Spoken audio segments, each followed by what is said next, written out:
Novel. Goodbye, Mr. Chips by James Hilton.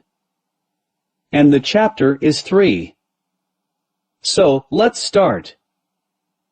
It was a small but very comfortable and sunny room that Mrs. Wicket let to him. The house itself was ugly and pretentious, but that didn't matter. It was convenient, that was the main thing. For he liked, if the weather were mild enough, to stroll across to the playing fields in an afternoon and watch the games. He liked to smile and exchange a few words with the boys when they touched their caps to him. He made a special point of getting to know all the new boys and having them to tea with him during their first term. He always ordered a walnut cake with pink icing from Redaway's in the village, and during the winter term there were crumpets, a little pile of them in front of the fire, soaked in butter so that the bottom one lay in a little shallow pool.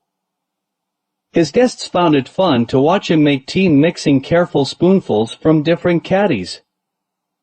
And he would ask the new boys where they lived, and if they had family connections at Brookfield. He kept watch to see that their plates were never empty, and punctually at 5, after the session had lasted an hour, he would glance at the clock and say, "Well, it's been very delightful, meeting you like this. I'm sorry, you can't stay." And he would smile and shake hands with them on the porch, leaving them to race across the road to the school with their comments. Decent old boy, Chips. Gives you a jolly good tea, anyhow, and you don't know when he wants you to push off. And Chips also would be making his comments to Mrs. Wicket when she entered his room to clear away the remains of the party.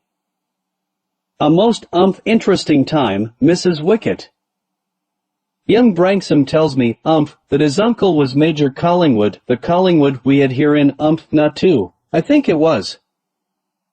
Dear me, I remember Collingwood very well. I once thrashed him, for climbing onto the gymnasium roof to get a ball out of the gutter. Might have, broken his neck, the young fool. Do you remember him, Mrs. Wicket?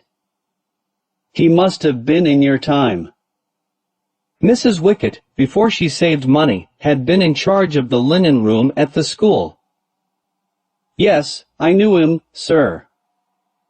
Cheeky, he was to me, generally. But we never had no bad words between us. Just cheeky-like. He never meant no harm. That kind never does, sir. Wasn't it him that got the medal, sir? Yes, a DSO. Will you be wanting anything else, sir? Nothing more now, till chapel time. He was killed in Egypt, I think. Yes, you can bring my supper about then. Very good, sir. A pleasant, placid life at Mrs. Wicket's. He had no worries, his pension was adequate, and there was a little money saved up besides. He could afford everything and anything he wanted. His room was furnished simply and with schoolmasterly taste, a few bookshelves and sporting trophies, a mantelpiece crowded with fixture cards and signed photographs of boys and men, a worn turkey carpet, big easy chairs, pictures on the wall of the Acropolis and the Forum. Nearly everything had come out of his old housemaster's room in Schoolhouse. The books were chiefly classical, the classics having been his subject. There was, however, a seasoning of history and belles lettres. There was also a bottom shelf piled up with cheap editions of detective novels. Chips enjoyed these. Sometimes he took down Virgil or Xenophon and read for a few moments, but he was soon back again with Dr. Thorndike or Inspector French. He was not, despite his long years of assiduous teaching, a very profound classical scholar. Indeed, he thought of Latin and Greek far more as dead languages from which English gentlemen ought to know a few quotations than as living tongues that had ever been spoken by living people. He liked those short leading articles in the Times that introduced a few tags that he recognized. To be among the dwindling number of people who understood such things was to him a kind of secret and valued Freemasonry. It represented, he felt, one of the chief benefits to be derived from a classical education.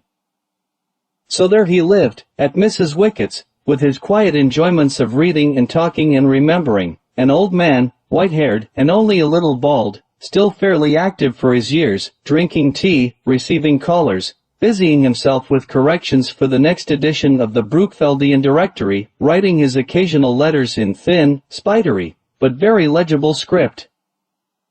He had new masters to tea, as well as new boys. There were two of them that autumn term, and as they were leaving after their visit one of them commented, "Quite a character, the old boy, isn't he?" All that fuss about mixing the tea, a typical bachelor, if ever there was one. Which was oddly incorrect, because Chips was not a bachelor at all. He had married, though it was so long ago that none of the staff at Brookfield could remember his wife. Hey guys, this the 3rd chapter of the novel, Goodbye Mr. Chips. For more chapters, like, share, and subscribe our YouTube channel, Seekin 2.0. Share your opinion in the comments section and see you soon. Bye, Allah Hafiz.